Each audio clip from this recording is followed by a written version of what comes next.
ಸಮಗ್ರ ಭಕ್ತ ಪ್ರಿಯರೇ, ಪ್ರಿಯ ವೀಕ್ಷಕ ಬಾಂಧವರೇ, ಬ್ರಹ್ಮಾಂಡ ಲೋಕಕ್ಕೆ ತಮ್ಮೆಲ್ಲರಿಗೂ ಆದರದ ಸ್ವಾಗತ. ಇಂದಿನ ದಿನ ಇವತ್ತು ಪರಿಪೂರ್ಣ ಅನುಗ್ರಹ ಸಿಗ್ತಕ್ಕಂಥ ದಿನ ಅಂತ. ಏನಿವತ್ತು ಅಂದರೆ ಪುನರ್ವಸು ನಕ್ಷತ್ರ ಚತುರ್ದಶಿ ಎಂದು ಶ್ರೀರಾಮಚಂದ್ರನ ಜೊತೆ ಇರತಕ್ಕಂಥ ಸೀತಾಮ್ಮನವರಿಗೆ ಗ್ರಾಮದಲ್ಲಿರ್ತಕ್ಕಂಥ ದೇವಿಯರಿಗೆ ಚತುರ್ದಶಿ ಎಂದು ಕುಂಕುಮಾರ್ಚನೆ ಅಂತ ಕರಿತೀವಿ. ಎಲ್ಲ ಧರ್ಮಪತ್ನಿಯರಾಗಿರ್ತಕ್ಕಂಥ ಅಹಲ್ಯ, ಸೀತಾ, ತಾರ, ದ್ರೌಪದಿ, ಮಂಡೋದರಿ ಪಂಚಕನ್ಯಾ ಪಟೇನಿತ್ಯ. ಈ ವಿಶೇಷವಾಗಿರ್ತಕ್ಕಂಥ ಪಂಚಕನ್ಯರಲ್ಲಿ ಮಹಾಸಾಧ್ವಿ ಶಿರೋಮಣಿಗಳು. ಇದು ಜಗತ್ತಲ್ಲಿ ಇವತ್ತಿನ ದಿವಸ ಭಾರತ ಸಂಸ್ಕಾರದಲ್ಲಿರ್ತಕ್ಕಂಥ ಅಳಿವು ಉಳಿವಿನ ಮಧ್ಯದಲ್ಲಿ ಇವರ ಮುಖಾಂತರ ನಡ್ಕೊಂಡ್ಬಂದಿರತಕ್ಕಂಥ ಜೀವನ ಚರಿತ್ರೆ. ಅಂದಿನ ಕಾಲದಿಂದ ಇಂದಿನ ಕಾಲದವರೆಗೂ ಭಾರತ ದೇಶದಲ್ಲಿ ಹೆಣ್ಣು ಮಕ್ಕಳ ರಾಜ್ಯ. ವಿಶೇಷವಾಗಿರ್ತಕ್ಕಂಥ ಎಲ್ಲ ದೇವನ ದೇವತೆಗಳಲ್ಲಿ ವಿದ್ಯೆ ಕೊಡ್ತಕ್ಕಂಥವಳು ಸರಸ್ವತಿ, ಶಕ್ತಿ ಕೊಡ್ತಕ್ಕಂಥವಳು ಪಾರ್ವತಿ, ಧನ ಪ್ರಾಪ್ತಿಯನ್ನು ಕೊಡೋಳು ಲಕ್ಷ್ಮಿ. ಅಲ್ಲೂ ಹೆಣ್ಣುಮಕ್ಕಳೇ. ವಿಶೇಷವಾಗಿರ್ತಕ್ಕಂಥ ಈ ಎಲ್ಲ ಹೆಣ್ಣು ಮಕ್ಕಳ ಶಕ್ತಿಯನ್ನು 7 ಪಟ್ಟು ಸಾಧನೆ ಮಾಡಿರೋ ಸಪ್ತಮಾತ್ರಕಾಂಶದಲ್ಲಿ ಹುಟ್ಟೋಳು ಹೆಣ್ಣು ಮಕ್ಕಳು. ಇವರಷ್ಟು ಅದೃಷ್ಟಶಾಲಿಗಳು ಇಡೀ ಜಗತ್ತಲ್ಲಿಲ್ಲ. ಇವ್ರನ್ನ ಕಾನ್ಕರ್ ಅಂದರೆ ಇವ್ರನ್ನ ರೂಲ್ ಮಾಡಬೇಕಾದ್ರೆ ಗಂಡಸರು ಸಪ್ತಮಾತ್ರಕ ಜನ್ಮಕ್ಕೆ ಬರಬೇಕಾದ್ರೆ ಬ್ರಾಹ್ಮಣತ್ವವನ್ನು ಹೊಂದಬೇಕು ಅಂತ ಹೇಳಿದ್ರು. ಏನದು ಬ್ರಾಹ್ಮಣತ್ವ ಅಂದರೆ? ಬ್ರಾಹ್ಮಣ ಅಂದರೆ ಜಾತಿ ಅಲ್ಲ, ಬ್ರಹ್ಮ ತೇಜಸ್ಸನ್ನ, ಬ್ರಹ್ಮ ಜ್ಞಾನವನ್ನ ಯಾರು ಪಡಿತಾನೋ, ಸರ್ವದಾ ಅನುಷ್ಠಾನದಲ್ಲಿರ್ತಾನೋ, ಎಲ್ಲರಿಗೂ ಸರ್ವಸಂಗ ಪರಿತ್ಯಾಗಿಯಾಗಿ ತನ್ನ ದೇಹವನ್ನ ತ್ಯಾಗ ಮಾಡಿ ಎಲ್ಲವನ್ನೂ ನಿಸ್ವಾರ್ಥ ಸೇವೆಯಿಂದ ಹಂಚ್ತಾನೋ ಅವನು ನಿಜವಾದ ಬ್ರಾಹ್ಮಣ. ಅಂಥ ಒಂದು ಬಕಾರಸ್ಯ ಬ್ರಹ್ಮ, ರಕಾರಸ್ಯ ರಾವಣ, ಮಕಾರಸ್ಯ ಮಹೇಶ್ವರ, ನಕಾರಸ್ಯ ನಾರಾಯಣ. ಬ್ರಾಹ್ಮಣ ಅನ್ನೋ ಪದದಲ್ಲಿ ಇಷ್ಟೆಲ್ಲ ಅಡಗಿರ್ತಕ್ಕಂಥ ರಾವಣನಿಗೂ ತ್ರಿಮೂರ್ತಿಗಳಲ್ಲಿ ಒಂದು ಸ್ಥಾನ, ಮಾನ, ಗೌರವ.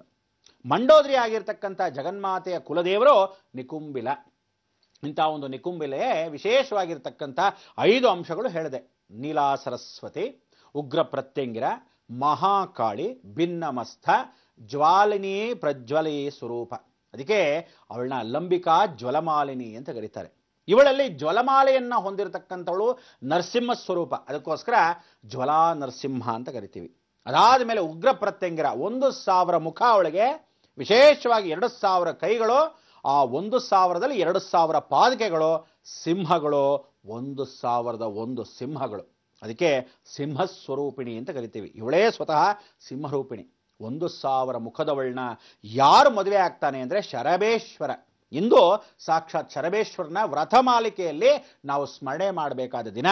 ಪಾರ್ವತಿ ಪರಮೇಶ್ವರ ಅವತಾರ ತೆಗೆದಿರೋ ಪ್ರತ್ಯಂಗಿರ ಮತ್ತು ಶರಬೇಶ್ವರನ ಅವತಾರದಲ್ಲಿ ಇಡೀ ಜಗತ್ತಲ್ಲಿ ಇಷ್ಟು ಉಗ್ರ ಸ್ವರೂಪ ಇನ್ನ ಭೂಮಿಯಲ್ಲಿ ಹುಟ್ಟಿಲ್ಲ, ಹುಟ್ಟೋದಿಲ್ಲ ಅನ್ನೋದಕ್ಕೆ ಕೊನೆ ಅಂತ್ಯದ ಉಗ್ರ ಸ್ವರೂಪ ಆ ಪರಮೇಶ್ವರನ್ನೇ ತೋರಿಸ್ಕೊಡ್ತಾನೆ. ಹೇಗೆ ಅಂದರೆ ಅವನ ಒಂದು ಸ್ವರೂಪವನ್ನ ಯಾವ ಕಾಲಕ್ಕೂ ಹೊರಭಾಗಕ್ಕೆ ಬರೆದಿದ್ದಾಗ ಶರಬೇಶ್ವರ ಅಂತ ಕರೀತಾನೆ. ಅದಕ್ಕೆ ತತ್ಪುರುಷಾಯ ವಿದ್ಮಹೆ ರಜೋತ್ಪಲಾಯ ಧೀಮಹಿ ತನ್ನೋ ನಾರಸಿಂಹ ಪ್ರಚೋದಯಾತ್. ನರಸಿಂಹ ಸ್ವರೂಪದಲ್ಲಿ ಜ್ವಲಾಮೃತದಲ್ಲಿ ಕೂತಿರತಕ್ಕಂಥಕ್ಕಿಂತ ಉಗ್ರವಾಗಿರೋನೇ ಶರಬೇಶ್ವರ. ಇಂಥ ಉಗ್ರ ಸ್ವರೂಪವಾಗಿರ್ತಕ್ಕಂಥ ಶರಬೇಶ್ವರನ ಹೆಂಡತಿ ಪ್ರತ್ಯಂಗಿರ. ಸರಿ ಆಯಿತು. ಇದಾದ್ಮೇಲೆ ಉಗ್ರ ಪ್ರತ್ಯಂಗಿರ ಮಹಾಕಾಳಿ. ಬರೀ ಕಾಳಿ ಆದರೆ ಪರವಾಗಿಲ್ಲ, ಅದು ಭದ್ರಕಾಳಿ, ರುಂಡ ಸ್ವರೂಪಿಣಿ, ರುಂಡ ಮಾಲಿನ್ಯ ಹಾಕುವಂತಾಳೆ. ಭದ್ರಕಾಳಿಗೆ ವಿಶೇಷವಾಗಿ 10 ಕೈಗಳು. ಈ ಭದ್ರಕಾಳಿಗೆ 10 ಕೈಗಳಲ್ಲಿ ವಿಶೇಷವಾಗಿ ರಕ್ತಾವರ್ಣ, ಆ ವರ್ಣವೇ ರಕ್ತಾವರ್ಣ, ಕೋಪವಾಗಿ ಉಗ್ರ ಸ್ವರೂಪದಲ್ಲಿ ಕೂತಿರ್ತಾಳೆ. ಅದಾದ್ಮೇಲೆ ಭಿನ್ನಮಸ್ತ, ತನ್ನ ತಲೆಯನ್ನ ತೆಗೆದು ತಾನೇ ರಕ್ತವನ್ನ ಕುಡಿತಕ್ಕಂಥ ಏಕೈಕ ಜಗನ್ಮಾತೆ ಆ ಭಿನ್ನಮಸ್ತ. ಮಸ್ತಕ ಅಂದ್ರೆ ಒಂದು, ಭಿನ್ನಮಸ್ತ ಅಂದ್ರೆ 2 ಮುಖವನ್ನ, ಆ ರಾಕ್ಷಸ ಗುಣಗಳಲ್ಲಿ ಕಾಮದಹನವನ್ನ ರತಿ ಮನ್ಮಥನ ಹಾಕಿ ತುಳಿದು ಕಾಮದಹನವನ್ನ ಮಾಡಿ ಸರ್ವವಿದ್ಯೆಯನ್ನ ಕೊಡ್ತಕ್ಕಂಥ ಜ್ಞಾನಿ. ಸರ್ವವಿದ್ಯೆಯನ್ನ ಜೊತೆಗೆ ರುಂಡ ಸಂಹಾರವನ್ನು ಮಾಡ್ತಾಳೆ. ರುಂಡನ ಚೆಂಡಾಡ್ತಾಳೆ, ಫುಟ್ಬಾಲ್ ಆಡ್ದಂಗೆ ಆಡ್ತಾಳೆ. ಕಲ್ಲುಗಳಲ್ಲಿ ನಾವು ಏನು ಫುಟ್ಬಾಲ್ ಆಡ್ತೀವಿ ಹಾಗೆ ತಲೆಗಳನ್ನ ರುಂಡಗಳನ್ನ ಚೆಂಡಾಡ್ತಾಳೆ. ಇವಳು ಭಿನ್ನಮಸ್ತ.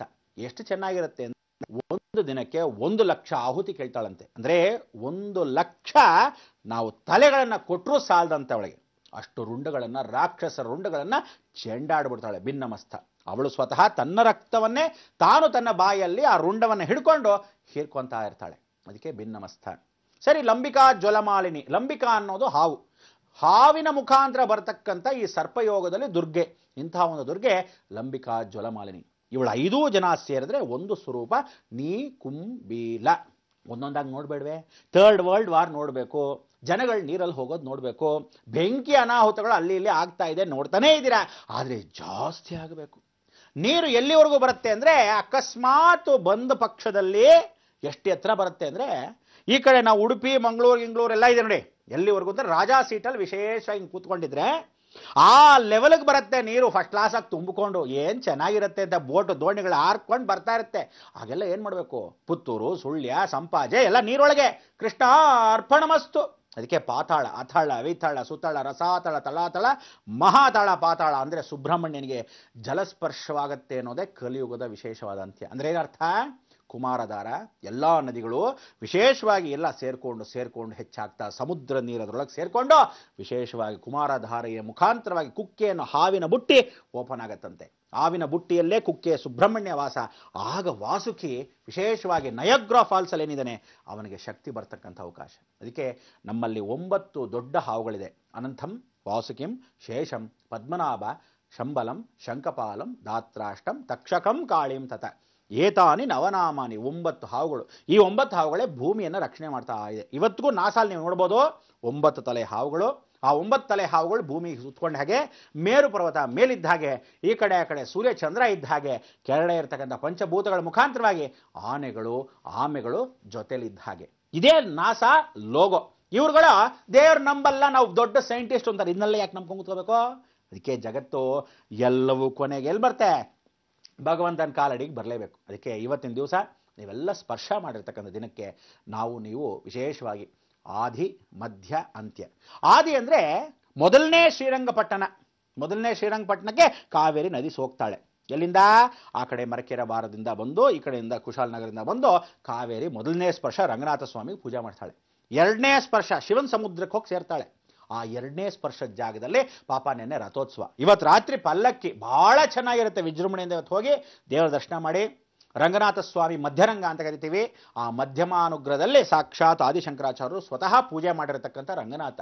ಇವನ್ನ ಸ್ಮರಣೆ ಮಾಡಿಕೊಂಡು ನಮಸ್ಕಾರ ಮಾಡಿಕೊಂಡು ಸ್ಮಶಾನಿ ವಾಸಿಗಳಾಗಿರ್ತಕ್ಕಂಥ ಭೂತ ಪ್ರೇತ ಪಿಶಾಚಗಳಿಗೆ ಮೋಕ್ಷ ದೊರೆತಕ್ಕಂಥದ್ದು ಮಧ್ಯರಂಗ. ಅದಕ್ಕೆ ಎಲ್ಲಿ ಮಧ್ಯರಂಗಕ್ಕೆ ಜಲಸ್ಪರ್ಶವಾಗುತ್ತೋ, ಎಲ್ಲಿ ರಥೋತ್ಸವ ಆಚರಿಸಾಗುತ್ತೋ, ಇವತ್ತು ಪಲ್ಲಕ್ಕಿ ಏನಾಗುತ್ತೋ ಆ ದಿವಸ ಎಲ್ಲಿ ಉತ್ಸವ ನಡೆಯುತ್ತೋ, ಶಂಕರಾಚಾರ್ಯ ಪೂಜೆ ಮಾಡಿರ್ತಕ್ಕಂಥ ರಂಗನಾಥನ ವಿಶೇಷವಾಗಿರ್ತಕ್ಕಂಥ ದಿನವೋ ಇಂದೋ, ಅಂದಿನ ಕಾಲಕ್ಕೆ ಇವತ್ತು ದಿವಸ ಎಲ್ಲರೂ ಏನೇನು ಸತ್ತು ಹೋಗಿದ್ದಾರೆ, ನಿಮ್ಮ ಈ ಇಷ್ಟು ವರ್ಷಗಳು 2005 ಇಲ್ಲಿವರೆಗೂ 2012ವರೆಗೂ ಯಾರ್ಯಾರು ಸತ್ತು ಹೋಗಿದ್ದಾರೆ ಅವ್ರಿಗೆಲ್ಲ ಮೋಕ್ಷ ಲಭ್ಯ. ಅಂದರೆ ಎಲ್ಲೆಲ್ಲ ಅರ್ಧ ಸತ್ತು ಹೋಗಿರೋದು, ಆಕ್ಸಿಡೆಂಟಲ್ಲಿ ಸತ್ತು ಹೋಗಿರೋದು, ಹೀಗೆ 100 ಸಾವುಗಳು. ಆ ಸಾವುಗಳಲ್ಲಿ ಅಪಮೃತ್ಯು ಹೊಂದಿರತಕ್ಕಂಥವ್ರಿಗೆ ಮೋಕ್ಷ ಫಲ ಇದೇ ದಿವಸವೇ. ಜ್ಞಾಪಕ ಇಟ್ಕೊಳ್ಳಿ, ಅವ್ರನ್ನೆಲ್ಲ ಸ್ಮರಣೆ ಮಾಡ್ಕೊಳ್ಳಿ. ಎಲ್ಲರನ್ನೂ ಕರ್ಕೊಂಡು ಹೋಗಪ್ಪ ರಂಗನಾಥ ಅಂತ ಸ್ಮರಣೆ ಮಾಡ್ಕೊಳ್ಳಿ.